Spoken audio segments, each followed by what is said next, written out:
The Weeping Violin of Chatterley House, Inspector Purbright, BBC radio drama. The annual luncheon of the Flaxborough and District Horticultural Society was an event governed by traditions as unyielding as the town's ancient charter. It was held, as always, in the long dining room of Chatterley House, a place that smelled faintly of beeswax and regret. It began, as always, with a sherry whose sweetness was matched only by the insincerity of the initial greetings, and it proceeded, as always, towards the chairman's address, a verbal ordeal that members endured with the stoicism of those accustomed to aphids on their prize roses. This year, the chairman was Councillor Pumbles. He was a man whose physical dimensions suggested a life spent judging not vegetables, but the eating of them. He had risen to his feet, tapped a water glass with a spoon, producing a dull clink that spoke volumes about the quality of the crystal, and cleared his throat with the sound of gravel being shovelled. "Friends, members, esteemed guests," he began, beaming at a roomful of people who were already calculating how soon they could politely leave. "It gives me immeasurable pleasure to stand before you today in this historic house and reflect upon a year of horticultural triumph." Inspector Purbright, seated beside a wilting fern, took a meditative sip of water. He was not a member, but his attendance was considered a civic necessity, like ensuring the drains were clear. He listened as Councillor Pumbles embarked on a rambling tribute to the municipal marrow, a vegetable for which the councillor harboured an almost paternal affection. The speech, Purbright noted, was much like the marrow itself, watery, overgrown, and of little nutritional value. He watched the faces of the assembled gardeners. Mrs. Glakett's hat, a riot of synthetic cherries, bobbed in time with her gentle snoring. Mr. Stipple, the retired librarian, was staring at a portrait on the wall with an expression of intense academic disapproval. Their hostess, Miss Lucinda Prestwick, sat at the head of the table, as upright and brittle as a dried hydrangea. She was the last of the Chatterley Prestwicks, a lineage that had looked down on Flaxborough, both geographically and socially, for 300 years. Her face, a fine web of wrinkles, betrayed nothing, but her gloved fingers were twisting a napkin into a tight little rope. It was at the precise moment Councillor Pumbles declared, "For the marrow is not merely a vegetable, it is a symbol of civic potential," that the interruption occurred. From somewhere upstairs a sound began. It was a thin, mournful, excruciating noise. It was, Purbright deduced after a moment's pained analysis, the sound of a violin. But it was a violin being played by someone with either a deep-seated hatred for the instrument or hands made of solid wood. The melody, if one could call it that, scraped and sawed at the air, a drawn-out, quavering wail of pure agony. It was the sound of a cat being slowly and inexpertly shampooed. The members of the Horticultural Society froze. Spoons hovered over trifles. Mrs. Glakett awoke with a snort. Councillor Pumbles's tribute to the marrow died on his lips, his mouth left hanging open.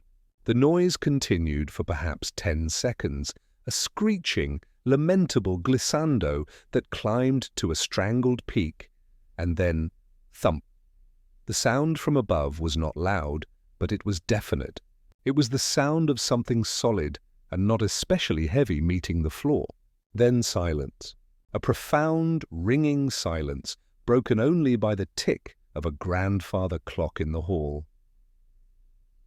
Every eye in the room turned to Miss Prestwick. Her expression had not changed, save for a slight tightening of her lips. She placed her knotted napkin beside her plate with deliberate care. "My apologies, Councillor," she said, her voice as crisp as autumn leaves. "Please do continue." "It is merely the house settling." Purbright considered this. He had heard houses settled before. They groaned, they creaked, they sighed. They did not, as a rule, practice the violin with murderous intent before dropping something. Councillor Pumbles, robbed of his rhetorical momentum, blinked. "Settling, you say, Miss Prestwick?" "This old place is full of noises," she replied. a faint, dismissive wave of her hand indicating the entire 200-acre estate. Drafts and artistic temperament. A few nervous coughs rippled around the table. The phrase artistic temperament was understood by all to refer to Miss Prestwick's nephew, Adrian Fitch, a young man who had been staying with her for some months. Mr. Fitch was known in Flaxborough for his velvet jackets, his unpaid bills, and his profound allergy to gainful employment. Sergeant Love, seated at the far end of the table near the kitchens, caught Purbright's eye. Love's face was a study in impassive curiosity. He subtly raised an eyebrow. Purbright gave a minuscule, almost imperceptible nod in return. The incident was, on the surface, nothing. A social awkwardness, a badly timed musical practice. But the town of Flaxborough, much like the rich soil in its allotments, had a remarkable capacity for making big things grow from the smallest of seeds. And the sound they had just heard, that weeping, wretched violin, silenced so abruptly, felt very much like a seed. The members of the Horticultural Society departed from Chatterley House with the haste of people released from a lengthy but low-security detention. They carried with them the lingering taste of sherry and a piece of information far more stimulating than Councillor Pumbles's views on marrows. Miss Prestwick's explanation that the house was merely settling was accepted with the same public politeness with which one accepts a lukewarm cup of tea. It was swallowed, but not enjoyed, and certainly not believed. By the time the last Austin 7 had crunched its way down the gravel drive, the story of the unmusical interruption was already beginning its journey, passing from guest to spouse, from spouse to neighbour, and from neighbour to the telephone, that tireless engine of Flaxborough's rumour mill. In its initial form it was a simple, peculiar tale. But Flaxborough's collective imagination was not a sterile environment. It was a rich, loamy soil in which the most modest cutting of fact could, overnight, blossom into a monstrous and unrecognizable weed. The next morning, at the Corn Exchange, the story had reached its full, florid bloom. Mrs. Glaykit, a woman whose hats were as loud as her opinions, was holding court by the poultry stall. "A ghost!" she announced, her voice a conspiratorial boom that carried over the squawking of chickens. "It's as plain as the nose on your face." Old man Prestwick, Lucinda's great-grandfather, was said to have walled up a travelling violinist for paying undue attention to his wife. They say you can still hear him on a damp afternoon, trying to play his way out. She paused for dramatic effect, adjusting the synthetic cherries on her hat. "And the thump?" That, my dears, was the sound of his despair. This supernatural explanation was received with satisfying gasps. However, it was soon challenged by a more worldly, and therefore more sinister, theory offered by Mr. Wiggle, the solicitor. Mr. Wiggle conducted his business and his gossip from a small, dusty office overlooking the market square.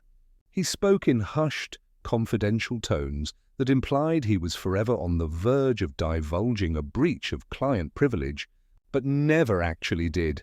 "One hesitates to speculate," he murmured, to a select audience at the stationer's while ostensibly buying a pen nib. "But one hears things, tenants, disagreements over property lines. Chatterley House has land, you see, and where there is land, there is trouble." He lowered his voice further. That noise wasn't a violin, it was a signal. "And the thud?" He left the sentence hanging, a far more effective tool for insinuation than completing it. By midday, the two narratives had merged. The ghost of the violinist was now a disgruntled tenant with a claim to the land, who had been done away with by the artistic but clearly unstable nephew, Adrian Fitch. The violin was a priceless Stradivarius, and the thump was the sound of it being smashed over someone's head before the body was hidden. At the police station on Chalmsbury Road, Sergeant Love dutifully relayed the town's findings to Inspector Purbright. Love, a man of solid build and unshakable literalism, delivered the report with the gravity of an official bulletin. "So to summarize, sir," he said, consulting his notebook. We have a spectral musician, a case of aggravated trespass, a stolen antique, and a possible homicide committed by Mr. Adrian Fitch, who then concealed the victim's body in a priest hole that, according to Mrs. Glaykit, is located behind the linen cupboard on the second floor. Purbright looked up from a report concerning a stolen garden gnome. He regarded his sergeant with an expression of mild scholarly interest. A productive morning for the town's investigative resources, then, love. Very, sir. Chief Constable Stodger telephoned. He'd heard it from his wife, who'd heard it from the butcher. He seems to favour the nephew snapped and stole the fiddle theory. He suggested we bring the young man in before he makes a run for it. Did he indeed? Purbright tapped a pen against his teeth. The speed of information in this town is a constant marvel. It comprehensively outpaces the speed of events. He stood up and reached for his hat, a garment that had seen many Flaxborough winters, and looked it. Gossip is merely the public's first draft of the truth. It's often messy and overwritten, but it usually contains a useful footnote or two. I think perhaps it's time we paid a formal call on Miss Prestwick and requested a look at the second edition. To arrest the nephew, sir? To inquire, love, Purbright corrected gently. To inquire, and perhaps to take tea. It would be impolite not to. And in Flaxborough, being impolite is a far more serious offence than whatever that noise yesterday turns out to be. The Wolseley police car proceeded up the drive to Chatterley House at a speed befitting a vehicle on official, yet not urgent business. The gravel, untroubled by the frantic pace of modern life, crunched with a sound of settled importance. The house itself watched their approach with 100 blank windows. It was a fine example of Georgian restraint, a building that had long ago decided on its own significance and saw no need to advertise it further. Its red brick had been weathered by 2 centuries of east winds to the colour of dried blood, and the gardens, while impeccably structured, were engaged in a quiet, dignified battle against entropy. Purbright and Love did not find Miss Prestwick in the drawing-room, poised to receive them. She was located, after a brief search, in a vast glass house behind the main building, a humid cathedral of iron and glass dedicated to the cultivation of prize-winning begonias. She was wearing gardening gloves of formidable leather and was in the process of snipping a dead leaf from a plant with the surgical precision of a woman who tolerated no imperfection, botanical or otherwise. She looked up at their entrance, her expression not one of surprise but of mild impatience. As if they were unexpected but not entirely unwelcome slugs. "Inspector," she said, her voice clear and carrying in the warm air. "To what do I owe the visit? I had assumed the Society's luncheon covered all my civic obligations for the month." "A small follow-up to yesterday's events, Miss Prestwick," Purbright said, his tone gentle. He navigated a forest of potted ferns to reach her. "There has been some talk in the town. There is always talk in this town, Inspector." "It is its primary industry." She placed her secateurs deliberately into a trug. "I trust you are not here to investigate the death of a marrow. Nothing so dramatic. We were concerned by the noise during the luncheon. The one you attributed to the house settling." Miss Prestwick removed her gloves finger by painstaking finger. "An old house makes old noises." "I'm quite used to them." She met his gaze directly. "However, as you have taken the trouble to come all this way, I will concede it was a slight oversimplification. It was not the house, but its occupant, my nephew." She made the confession as if admitting to a minor social gaffe, like using the wrong fork for the fish. "Adrian," she continued, her voice taking on a note of weary resignation, "is a young man of artistic sensibilities. He was handling a family heirloom in his room, a violin. He is not, I'm afraid, a natural musician, and his clumsiness is matched only by his enthusiasm." He dropped it.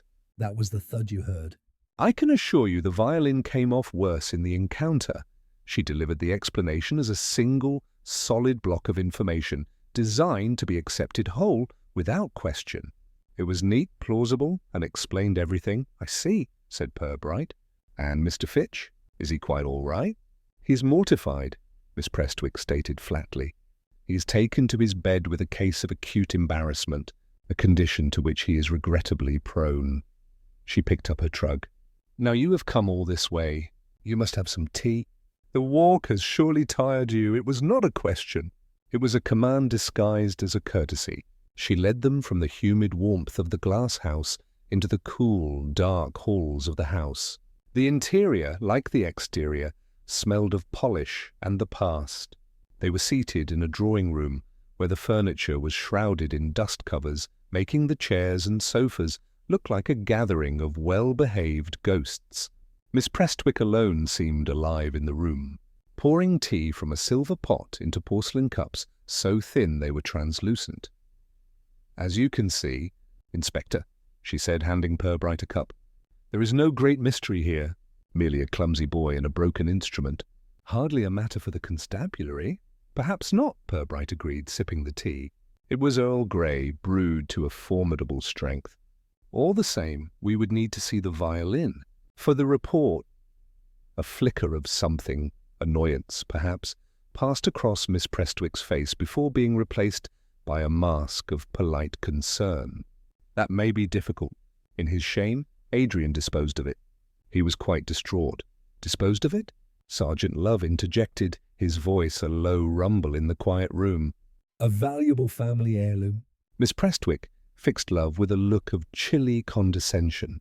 "Its value was entirely sentimental, Sergeant." "It was quite worthless to anyone outside the family. And now I'm afraid it is worthless to us as well." "Adrian can be impulsive." She placed her cup back on its saucer with a decisive click. The sound seemed to signal the end of the interview. They left a few minutes later, having gleaned nothing more than a perfectly reasonable, if slightly odd, explanation. As the Wolseley crunched back down the drive, Love broke the silence. "Well, that was a dead end, sir. A clumsy nephew. Case closed, I suppose." Purbright watched Chatterley House recede in the rear-view mirror. "She answered every question, Love," he said quietly. "And yet I feel I know less now than I did when we arrived. She seems to believe we have better things to do than investigate a broken fiddle." "Perhaps," Purbright mused. "Or perhaps she's very keen to ensure that a broken fiddle is all we think we are investigating." He fell silent, his thoughts turning to the absent, mortified, and impulsive Mr. Adrian Fitch. An introduction, he felt, was becoming increasingly necessary. An introduction to a man who has taken to his bed with acute embarrassment is a delicate matter. A direct assault on his sick room would be impolitic. Purbright, however, possessed a working knowledge of the habits of young men suffering from non-medical afflictions. Their illnesses rarely interfered with the ritual of evening refreshment, and so it was that he and Sergeant Love found themselves a few hours later in the saloon bar of the Black Swan, a public house whose gloomy interior was considered a balm for troubled souls. Adrian Fitch was exactly where Purbright expected him to be, hunched over a half-pint of bitter in the darkest corner of the room. He was a thin, pale young man who seemed to be perpetually shrinking away from an invisible confrontation. His velvet jacket had the sheen of long service, and his cravat was tied with an air of artistic defiance that his anxious, darting eyes completely undermined. He did not look like a man mortified by clumsiness. He looked like a man expecting a trap door to open beneath his feet. Purbright approached the corner with the quiet tread of a man who never wished to startle anyone. "Mr. Fitch?" "Inspector Purbright. I was sorry to hear of your accident." Fitch jumped, spilling a little of his drink. His eyes widened. "Accident? Oh, that, yes, dreadful business. All my fault." He stammered the words out, a string of nervous admissions. "My aunt told you?" he asked, his voice barely a whisper. "She was most understanding," Purbright said, signalling to Love to fetch them drinks. "She seemed more concerned for your state of mind than for the violin." "She's a brick, Aunt Lucy, an absolute brick," Fitch mumbled, though without a great deal of conviction. He took a hasty gulp of his bitter. "Can't think what came over me. Butterfingers, always been the same." You have an interest in antiques, I believe? Purbright asked, settling into the chair opposite. Fitch's eyes darted towards the door, then back to Purbright. A passing interest. A dilettante, you know. I dabble. The word dabble, Purbright thought, neatly described Mr. Fitch's entire approach to life. The violin, then. Was it a particularly fine instrument? Oh, no. Goodness, no, Fitch said, with an unconvincing show of nonchalance. Just an old family thing. More sentimental than anything. Sounded like a bag of nails, to be honest. I was doing the world a favour, probably. He attempted a weak, ghastly smile. For a man discussing a trivial accident, Purbright noted, Mr. Fitch was exhibiting a remarkable level of perspiration. His hands trembled as he lifted his glass. Every one of Purbright's gentle questions was met with the same frantic, unblinking terror. It was not the sullen defensiveness of a common thief, nor the embarrassed shuffling of a clumsy relative. It was the stark, animal fear of a man caught in the gears of a machine he did not comprehend. The conversation, if it could be called that, continued for a few more minutes. Fitch's account of the incident remained stubbornly consistent with his aunt's, but his manner grew ever more agitated. He was a man reciting a script he had learned by heart, but whose meaning he found terrifying. Back at the station, Purbright gave his summary to Chief Constable Stodger.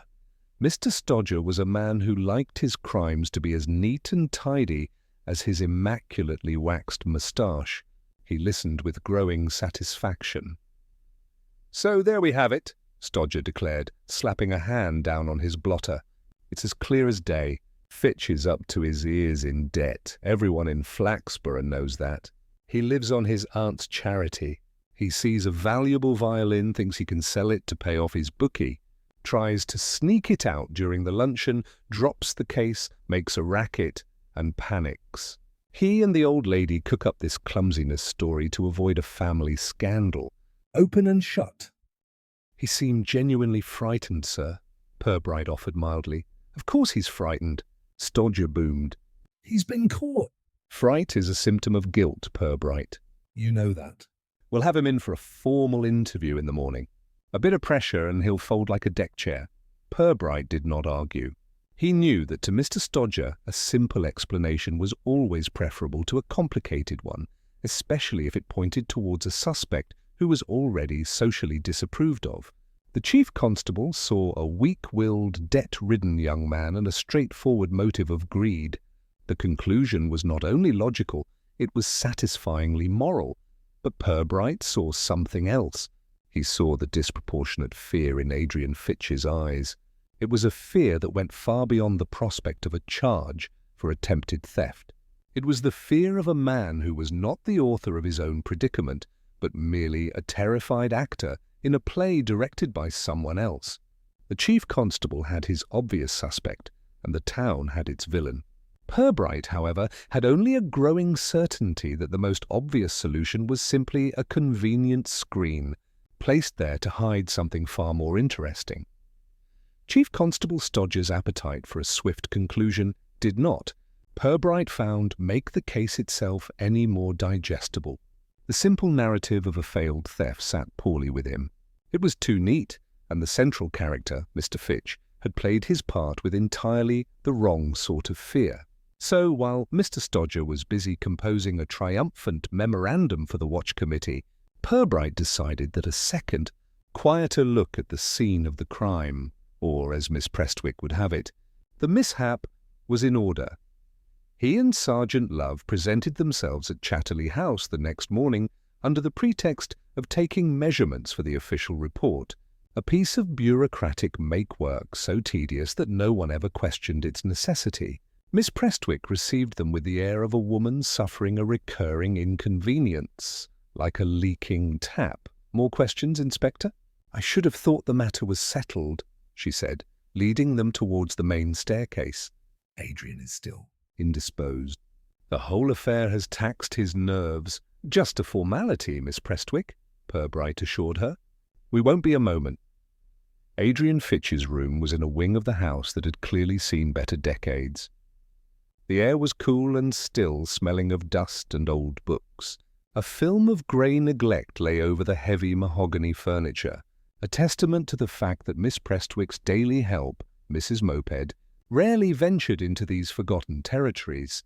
Mrs. Moped's approach to domestic cleaning was well known in Flaxborough. She disturbed as little as possible, an approach she applied equally to dirt and to herself.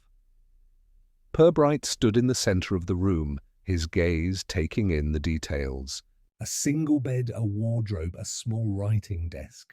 So, according to Mr. Fitch's account, he said softly, more to himself than to Love, the violin case was resting against the wall here.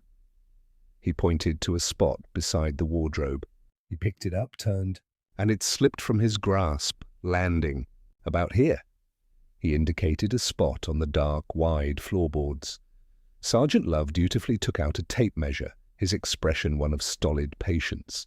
But Purbright was not looking at the measurements. He was looking at the floor. He knelt down, his movements slow and deliberate.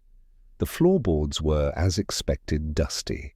A fine, undisturbed layer of history coated everything, except for one small area. Directly in the spot Purbright had indicated, there was a patch roughly 2 feet square that was not dusty at all. It was clean. More than clean, it was polished. It possessed a deep, lustrous sheen that seemed to absorb the light from the tall sash window. The scent of lemon oil, faint but distinct, hung in the air immediately above it. Purbright ran a finger along the edge of the gleaming patch. The line between the polished section and the dusty boards was sharp and precise. "Love," he said quietly, "what do you make of this?" The sergeant crouched beside him. "Someone's been cleaning, sir." "Indeed. After the accident, presumably." An odd response to dropping a violin case, wouldn't you say? Most people would simply pick it up. They wouldn't stop to polish the floor beneath it. Purbright stood, his eyes thoughtful. He remembered the tea service from the previous day. The silver had been immaculate, gleaming with a brilliance that belied its age. The silver yesterday, Love. It was very well kept, yes, sir. Surprising, really. Love, a man with a comprehensive mental archive of local reputations, elaborated. Miss Moped is not known for her elbow grease. My mother-in-law had her in once. Said she found dust bunnies so old they were starting to fossilize. Purbright nodded slowly. The gleaming silver, the obsessively polished patch of floor, and a daily help known for her profound inertia. The three facts did not sit well together. Someone at Chatterley House had a passion for polish, a meticulous, almost frantic attention to detail that was entirely at odds with the house's general air of decay, and it was clearly not the terrified Mr. Fitch, nor the lethargic Mrs. Moped. "An accident creates a mess, Love," Purbright murmured as they made their way back downstairs. "It doesn't usually tidy up after itself with such dedication."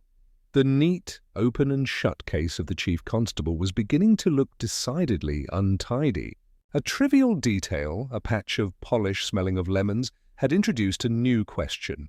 It was no longer simply a matter of what had happened in that room, but who precisely had been so desperate to clean up afterwards. The discovery of the meticulously polished floor had done more than simply cast doubt on the official theory. It had changed the very nature of the question.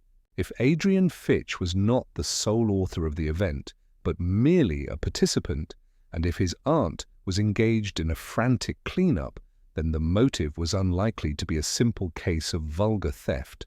It suggested something more complex, something rooted not in an impulse of greed, but in the carefully tended soil of long-standing relationships. And the people with the longest-standing relationship to Miss Prestwick and her luncheon were the members of the Flaxborough and District Horticultural Society. Purbright decided, therefore, to cultivate this fertile ground. His first port of call was the Society's secretary, Miss Hart, a woman whose timid demeanour was contradicted by the fierce precision of her record-keeping. He found her in her small cottage, surrounded by ledgers and files that documented every prize-winning petunia and runner-up rhubarb for the past 30 years. He explained He was simply confirming a few details from the luncheon's guest list. Miss Hart was flustered but eager to assist, her desire to be useful warring with her innate nervousness. "Oh, everyone was there, Inspector," she twittered, her hands fluttering like trapped birds. "The usual committee. Though not everyone was in the best of spirits, I must say." "Oh?" Purbright prompted gently, his tone one of mild, friendly interest. "Well, it's not my place to say," she began, which was the universal prelude to saying it anyway. But Councillor Pumbles was in a terrible state. You might have noticed his speech was, well, a little flat. "I confess my knowledge of the marrow is not what it should be," Purbright said. "It wasn't the marrow," Miss Hart whispered, leaning forward conspiratorially. "It was the roses. The Queen of Flaxborough Challenge Cup. Miss Prestwick won, again. That's the third year in a row." Councillor Pumbles was convinced his crimson sovereign was superior. He said her soil was improperly enriched. He made quite a scene at the judging last month, accused her of having an unfair advantage living up on that hill. In a town where a man's reputation could be measured by the size of his leeks, an accusation of improper soil enrichment was a grave charge indeed. A motive, Purbright mused, for wanting to knock Miss Prestwick off her pedestal. A noisy disruption at her prestigious luncheon would serve that purpose admirably. And was anyone else feeling competitive? Purbright inquired. Miss Hart's eyes flickered towards a dusty file cabinet. "There's always Mr. Stipple. He's not competitive so much as obsessive." This led Purbright, an hour later, to the Flaxborough Municipal Library, where Mr. Stipple, though officially retired, still spent most of his days patrolling the local history section like a sentinel. He was a small, dry man who looked as though he had been pressed between the pages of a heavy book. Purbright approached the subject obliquely. Asking about the history of Chatterley House was all the encouragement Mr. Stipple needed. His eyes, magnified by thick spectacles, lit up with the fire of a man whose hobby horse was about to be given a good canter. "A fascinating history, Inspector, but incomplete," he declared, his voice a reedy rasp. "The Prestwick family have systematically suppressed a key part of their own chronicle." "It is a matter of academic vandalism." He went on to explain his theory. His own ancestors, the Stipples of Chalmsbury, had fallen on hard times in the early 19th century after a disastrous business venture with the Prestwicks of the day. According to Mr. Stipple's research, a manuscript, the personal diary of his great-great-uncle, which would prove the Prestwicks had acted fraudulently, had been taken as part of the settlement and was, he was utterly convinced, still hidden somewhere within the walls of Chatterley House. "I have written to Miss Prestwick on 7 separate occasions," Stipple hissed, his sense of injustice making his voice tremble. "Polite, scholarly letters requesting permission to examine the house archives. She has not even afforded me the courtesy of a reply. She sits up there, guarding her family's tainted reputation, while the truth lies mouldering in some forgotten chest." His outrage was entirely genuine. For Mr. Stipple, the weeping violin would not be an instrument, but the sound of his ancestors' reputation crying out for justice from beyond the grave. Gaining access to the house, or creating a situation which might allow for it, was a motive as powerful and all-consuming as any pot of gold. Leaving the library, Purbright felt the investigation shifting beneath his feet. The simple portrait of a feckless nephew in a bungled theft was fading. In its place, a far more intricate picture was emerging. It was a picture of small-town life, where grievances over roses and ancient documents were not trivial matters, but the central, animating passions of otherwise quiet lives. Councillor Pumbles, Mr. Stipple, even the nervous Miss Hart, all harboured their own quiet resentments against the lady of Chatterley House. The field of enquiry had expanded. The noise from the upstairs room was no longer a simple event, but a stone dropped into a pond already crowded with resentful, watchful fish. Purbright now had not one suspect, but a whole committee of them. The investigation, having briefly flowered with possibilities, seemed to wither. Chief Constable Stodger remained wedded to his theory of the guilty nephew, while Purbright's alternative suspects, the aggrieved rose-grower and the obsessive historian, lacked anything so substantial as a motive. They possessed grievances which in Flaxborough was a state as common as the seasonal damp. There was a difference, Purbright knew, between wishing a person ill and taking the practical and often noisy steps to bring it about. He sat at his desk, a cold cup of tea at his elbow, contemplating a case that felt like a locked room where everyone had a key, but no one had a reason to turn it. It was his habit to read the Flaxborough Chronicle from cover to cover each morning. It was a publication that concerned itself less with global affairs and more with matters of genuine local importance, such as proposed changes to bin collection schedules and the results of the previous evening's darts tournament. Purbright found it an invaluable source of information on the town's subtle fevers and agues. He scanned the front page, absorbed a lengthy and impassioned letter to the editor concerning the menace of grey squirrels, and turned to the classifieds. Among the advertisements for second-hand lawnmowers, lost cats, and the services of a man who would trim any hedge for a reasonable fee, a small, discreet box of text caught his eye. It was positioned between a notice for a jumble sale and an offer of piano lessons. It read, "Lost. In the vicinity of Chatterley House, a sentimental item of little monetary value. A generous reward is offered for its safe return. No questions asked. Please apply in the first instance to the owner." Purbright read the advertisement once, then a second time, and then a third. He took a pair of scissors from his desk drawer, and with the care of a botanist taking a specimen, cut the small rectangle from the newspaper. Sergeant Love entered the office with a tray of fresh, steaming tea and found the inspector staring at the clipping as if it were a coded message from a foreign power. "Which Purbright suspected it was. Something of interest, sir?" Love asked, placing a cup on his desk. "Something of profound interest, Love," Purbright said, pushing the clipping across the desk. "Our friends at Chatterley House have entered into a public negotiation." Love read the advertisement, his brow furrowed in concentration. "The violin, sir? She's trying to get it back without any more fuss. Does that seem likely to you? Consider the wording. Lost, not stolen. A very particular choice. One loses a glove. One has a violin stolen. To avoid scandal, perhaps?" "Perhaps," Purbright conceded. "But then consider this. An item of little monetary value. Both Miss Prestwick and her nephew were at pains to tell us the instrument was worthless, and yet she offers a generous reward. The two statements are not compatible. One does not offer a generous reward for a sentimental object of no value unless its true value is something other than monetary." He tapped the last three words of the advertisement. No questions asked. "That, Love, is not the language of an innocent person seeking the return of a misplaced possession. It is the language of the ransom note. It is an invitation to a private transaction. It tells the person who has the item that their anonymity is guaranteed provided they return the goods."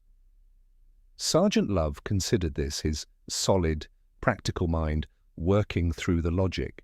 So she's not advertising to the general public. She's sending a message to a specific person. Precisely. If her nephew took it, as Mr. Stodger believes, she would hardly need to place an advertisement in the Chronicle to communicate with him. She could simply go to his room. Therefore, the item is not in his possession. Or if it is, he is not the person she is negotiating with. The air in the small office seemed to shift. The simple, if chaotic image of a clumsy thief had vanished, replaced by something far more calculated. The advertisement was a signpost pointing away from a crime of opportunity and towards a deliberate, carefully managed conflict. The incident at the luncheon was not the main event. It was merely the opening move in a game that was still being played. "She isn't trying to recover a violin, Love," Purbright said quietly, his eyes fixed on the small piece of newsprint. She is trying to buy something back, or more likely, to buy someone's silence. The focus of the inquiry had been irrevocably altered. They were no longer searching for a stolen object. They were searching for a secret valuable enough for one person to steal and for another to pay, generously and with no questions asked, to have it returned. Driving back towards the town centre, Purbright watched the familiar landscape of low hills and stubborn hedgerows slide past the car window. The discovery of the advertisement had not provided an answer so much as a key, clarifying the language in which the puzzle was written. He had been given the wrong dictionary. He had been looking for a motive in the simple vocabulary of greed, a language understood by every common thief and, with particular fluency, by Chief Constable Stodger. But the advertisement, with its talk of sentiment and its offer of anonymous generosity, spoke of something else entirely. It spoke of pride and of fear. Purbright began to contemplate the nature of inheritance. In the ordinary run of things, it was a simple matter of property, of money and furniture, passing from one generation to the next. But in a place like Flaxborough, and in families like the Prestwicks, one inherited so much more. One inherited a name, a reputation chiselled into the town's very bedrock. One inherited the accumulated weight of ancestors, their triumphs, their duties, and most burdensome of all, their secrets. Miss Lucinda Prestwick, he reflected, was not the owner of Chatterley House so much as its curator. Her life was a performance of custodianship. Her prize-winning roses, her formal luncheons, her unbending social rectitude. It was all part of the same effort to preserve the Prestwick name in the flawless condition in which she had received it. Such a person would view a scandal not as a personal embarrassment, but as an act of desecration, a graffiti scrawled across a masterpiece. The loss of a violin would be an annoyance. The loss of her family's good name would be a catastrophe. For a woman like that, a generous reward to prevent such a thing would seem a bargain at any price. And the others in this quiet drama were just as burdened by their own legacies. Mr. Stipple had inherited a grievance, a sense of historical injustice that he polished daily and kept as bright as any piece of family silver. It was his duty, as he saw it, to right a century-old wrong. Councillor Pumbles had inherited a position in the town's social hierarchy that he felt was constantly under threat from the effortless superiority of the Prestwicks. His rivalry over roses was merely the current expression of an ancient class resentment. They were all moving to the rhythm of a tune composed by their great-grandfathers. Even the wretched Adrian Fitch was a product of his inheritance, though his was of a less noble kind. He had seemingly inherited a disposition for idleness and a talent for attracting trouble, a legacy of weakness that made him the perfect tool for someone with a stronger will. Purbright could not see him as the mastermind. He was the loose stone that had started the avalanche, a man whose simple need for money had likely collided with a far more complex and dangerous local history. The violin, Purbright was now almost certain, was merely a vessel.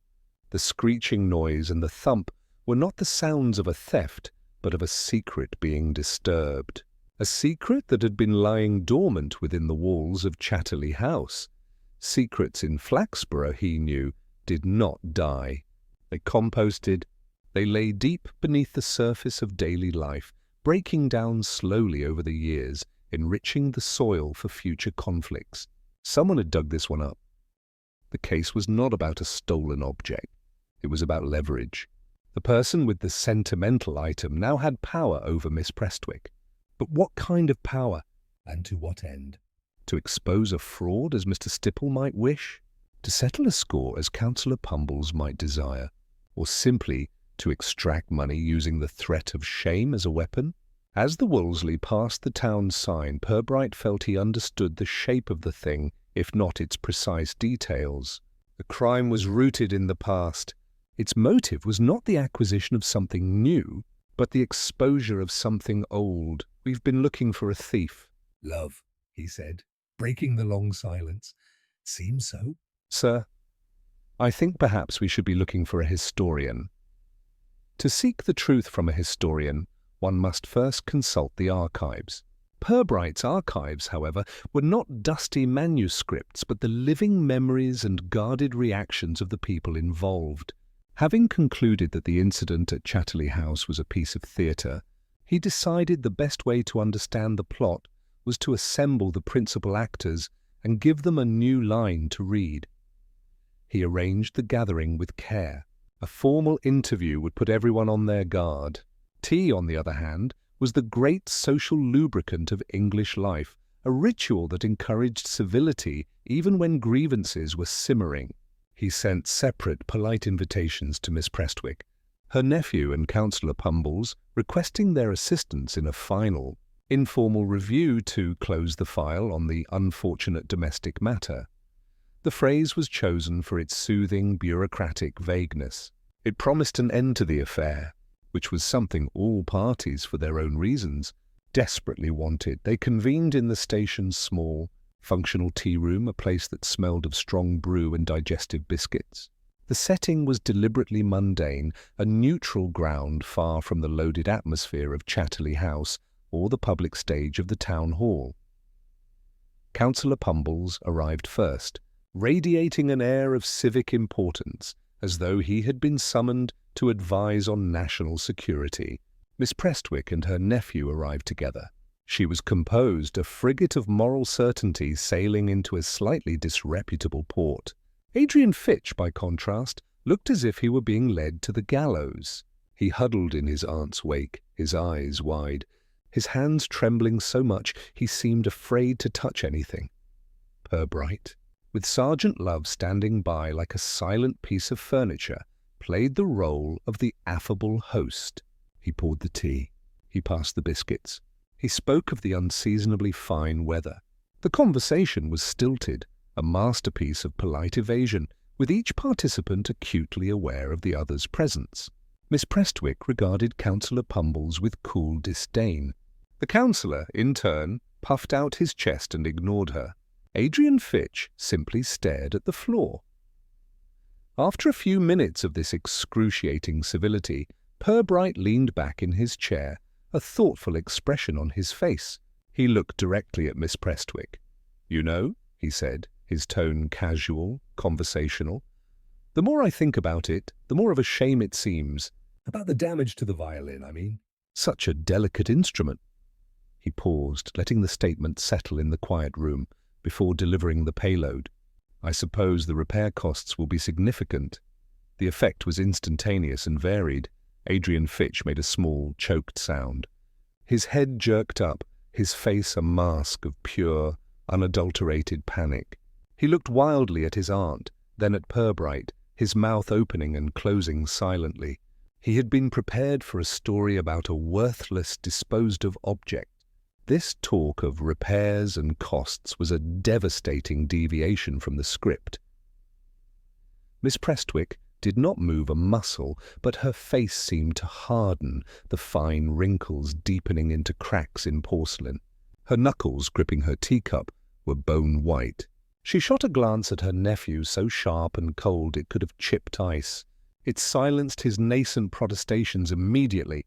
She then turned her gaze to Purbright. "Inspector," she said, her voice dangerously calm, "I fear you are under a misapprehension. As I told you, the violin was quite beyond repair." And, as I also mentioned, its value was purely sentimental. It was Councillor Pumbles's reaction, however, that Purbright found most instructive. He had been in the middle of biting a biscuit. At Purbright's words, he froze. A flicker of something, cunning, surprise, a swift recalculation, passed through his eyes. He put the biscuit down. He cleared his throat. "Ah, yes. The repairs," he said, nodding sagely as if he were party to some private information. "A terrible business. One must be so careful with provenance. The value of these old instruments can be Unpredictable. entirely dependent on their history, you see." He looked from Purbright to Miss Prestwick, a faint, smug smile playing on his lips. It was the look of a man holding a winning hand, who has just been given a delightful opportunity to remind the other players of the fact. The tea party did not last much longer. The atmosphere, already strained, had become impossible. Purbright thanked them for their time and saw them out with the same quiet politeness. When they had gone, Sergeant Love began collecting the cups. "Well, sir," he said, looking bewildered. That seemed to stir things up. Young Fitch looked like he was going to confess to a crime we haven't even invented yet. He did, didn't he? Purbright replied, staring at the dregs in his own cup. But it was the counsellor I found most interesting. He seemed quite knowledgeable on the subject of repairs for an instrument he'd never seen. Purbright stood and went to the window, watching as Miss Prestwick steered her terrified nephew into a waiting car. The test had worked. He had introduced a falsehood, and each person's reaction had revealed their relationship to the truth. Fitch and his aunt were bound together in a desperate attempt to maintain one story. Pumbles, however, was playing an entirely different game. "Some people are upset by the cost of a thing, love," Purbright said quietly, "and some are upset by the cost of keeping it quiet." He now knew who was paying and who was presenting the bill. The next day, Purbright and Sergeant Love made one final trip up the gravel drive to Chatterley House. There was no pretext this time. Their visit was expected. Miss Prestwick received them not in the garden or a dusty drawing room, but in her personal parlour. It was a room that felt lived in, filled with photographs of stern-faced ancestors and the quiet ticking of a mantel clock that was marking time on a family history that had, Purbright knew, reached its final difficult chapter. She sat in a high-backed chair, her hands folded in her lap, her expression one of immense weariness. Adrian Fitch was not present. She did not offer tea. The time for social ritual was over. Purbright took a seat opposite her, Sergeant Love standing discreetly by the door. "Thank you for seeing us, Miss Prestwick," he began, his voice soft. "I don't believe we need to trouble your nephew today. This matter doesn't really concern him. Not at its heart." He let the silence hang for a moment before continuing. "We have been proceeding under a series of misapprehensions. We were told of a violin, first valuable, then worthless. We were told of an accident, a simple case of clumsiness. None of it was true, was it? The violin was a fiction, a convenient object to place at the centre of a story. The instrument itself was never the issue. It was always the case." Miss Prestwick's gaze remained fixed on him, her face unreadable. "A crime was certainly attempted in that upstairs room," Purbright went on. "But it was not theft. It was blackmail, or more accurately, the selling of the means for blackmail." He watched her for any reaction, but she remained perfectly still. "Your nephew, being in his usual state of financial distress, must have been searching the house for something to sell." "And he found something." "Not an antique, but a piece of history. A collection of documents, I imagine. Letters, perhaps. Hidden in a place no one would think to look for them." "Inside an old forgotten violin case." Purbright leaned forward slightly. Mr. Stipple was on the right track. He knew there was a secret in this house, a historical injustice. He just had the wrong family. The documents didn't concern his ancestors. They concerned Councillor Pumbles's. Your great-grandfather and his were business partners, I believe. The Pumbles family lost everything. They went from being your equals to being the Pumbles of today. The official story is that it was a failed venture, a matter of bad luck. But that wasn't the truth, was it? The letters told a different story. A story of fraud. For the first time, a flicker of emotion crossed Miss Prestwick's face, a deep, profound sadness. "Adrian found these letters," Purbright continued, his voice still quiet, narrative rather than accusatory. "He saw no value in history, only in cash. He knew of the rivalry between you and Councillor Pumbles. He realized he had found the ultimate weapon. He could sell that century-old shame to the one man in Flaxborough who would pay dearly for it, either in cash or in the pleasure of seeing you humbled. He arranged the sale. The luncheon was the perfect cover for the handover." He paused. "But you found out. You went to his room to stop him. And that is what we heard downstairs. The dreadful scraping noise was not a violin. It was the sound of the old, stiff clasps on the case being forced open as you tried to get the letters back. The caterwauling was the sound of your nephew's protests. And the thud. The thud was the violin case falling to the floor as you, a woman of considerable, if underestimated, strength, finally wrestled it from his grasp. Purbright sat back, and the patch of polish. That was the final human detail. In the struggle, a small table was knocked. A bottle of lemon oil, perhaps, for the furniture. It spilled. And in the midst of everything, your instinct for order, for cleanliness, for keeping up appearances, took over. You cleaned up the spill. It was an act of pure, ingrained habit. The one thing you did that was not part of the story. He looked at her with something approaching sympathy. The advertisement in the Chronicle confirmed it. It wasn't for Adrian.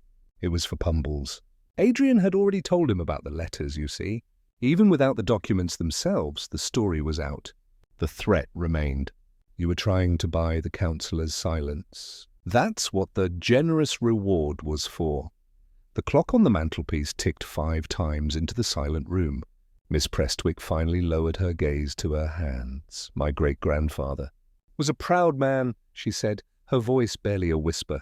He built a legacy. I have spent my life protecting it. You have committed no crime, Miss Prestwick, Purbright said gently. You merely sought to prevent one. Your nephew, on the other hand, is guilty of attempted blackmail, and Councillor Pumbles, by his reaction at our little tea party, showed he was more than willing to become an extortionist. He stood up. The interview was over. The unplayed melody of the weeping violin had finally been explained. It was not a piece of music. It was the sound of an old secret, screaming as it was dragged back into the light. In the administration of justice, as in gardening, Purbright knew the value of discreet pruning. A full-scale prosecution would have been a noisy and destructive affair, tearing up the town's social ecosystem for the sake of a truth that everyone was now better off without. Justice, he felt, could often be more effectively served by a quiet word in the right ear. He paid a visit to Councillor Pumbles at his office in the town hall. He did not speak of blackmail or extortion. Instead, he spoke of his newfound interest in local history and the legal complexities surrounding the ownership of private correspondence. He mentioned, in a purely academic aside, the surprisingly severe penalties the courts assigned to those who used such historical documents for financial leverage. The conversation was brief, polite, and devastatingly effective. Councillor Pumbles, a man whose ambition was tempered by a powerful instinct for self-preservation, suddenly and completely lost his interest in the Prestwick family archives. His passion for the past, it seemed, had been cured. Adrian Fitch's departure from Flaxborough was equally quiet. There was no official action, merely a family arrangement. A week after Purbright's final visit to Chatterley House, it was learned that Mr. Fitch had gone to stay with a distant cousin in Cumberland, a place where, it was hoped, his artistic sensibilities would find a healthier outlet than the study of local history. His exit was unlamented, a minor character leaving the stage with barely a ripple in the applause. At the police station, Purbright typed his final report on the incident. It was a masterpiece of selective fact. It recorded a visit to Chatterley House to investigate a public disturbance, noted a subsequent family disagreement over a damaged musical instrument of purely sentimental value, and concluded that, as no formal complaint had been made by any party, the file was now closed. Chief Constable Stodger read it, grunted his satisfaction at a tidy result, and signed it off. The official truth was now on record, as neat and as misleading as a well-drawn map of a forgotten battlefield. Life in Flaxborough resumed its steady, unhurried pace. The seasons turned. At the next meeting of the Horticultural Society, Miss Lucinda Prestwick's Silver Jubilee Roses won the Queen of Flaxborough Challenge Cup for the 4th consecutive year. Her victory was, as always, accepted with polite smiles and barely concealed envy. Councillor Pumbles, who had not entered a single rose, offered his public congratulations with the weary magnanimity of a man who has moved on to higher things. Several weeks later, on a crisp autumn afternoon, Inspector Purbright sat at his desk. The sunlight, slanting through the window, illuminated the dust motes dancing in the still air. Before him lay a fresh file. It concerned the theft of a bicycle from outside the public library. The owner was distraught. The bicycle had been a birthday present, and its bell had a particularly pleasing tone. Purbright picked up his pen, dipped it in the inkwell, and began to write. The great tangled matter of the weeping violin was now just another closed file in a tall metal cabinet. The quiet rhythms of the town, briefly disturbed, had been fully restored. The end.